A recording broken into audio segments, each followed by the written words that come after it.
या ठिकाणी विधानसभेचे अध्यक्ष यांच्याकडे जी मी मागणी केलेली आहे, मराठा आरक्षण ओबीसीतून द्यावे या मागणी संदर्भात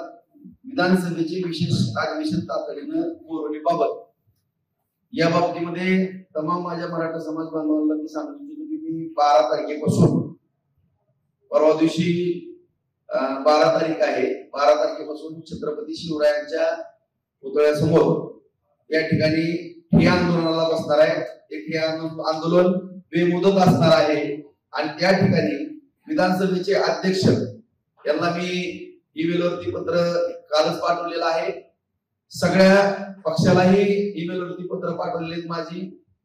माझे सहकारी उद्या बाय हँड पत्र घेऊन विधान भवनामध्ये विधानसभा अध्यक्षांच्या तिथं आणखीनही त्यांच्या समोर पत्र ठेवतील। त्याचबरोबर प्रत्येक पक्षाच्या कार्यालयामध्ये जाऊन त्याची पोचही घेतली जाईल आणि या ठिकाणी जो सातत्यानं संपूर्ण महाराष्ट्र राज्यामध्ये मराठा आरक्षणाच्या संदर्भात विविध मागण्या समोर येत आहेत, त्यापैकी एक ओबीसीतून मराठा आरक्षण मिळावं ही जी प्रमुख मागणी सतत येते आणि यामध्ये सतत राजकारण केलं जाते। कोण द्या म्हणतं, कोण नाही द्या म्हणतं आणि ह्या दुधाचं दूध आणि पाण्याचं पाणी होण्याच्या दृष्टिकोनातून सगळ्या पक्षांनी आणि सगळ्या 288 आमदारांना त्यातले काही 2-3 खासदार झाले, 2-4 आमदार कमी झाले, परंतु या सगळ्यांनी आपली जी प्रामाणिक भूमिका भावना आहे त्या पवित्र मंदिरामध्ये मांडावी आणि हा मराठा समाजाचा जो चिघळत झालेला प्रश्न आहे सातत्यानं त्याच्यावरती जे राजकारण होत आहे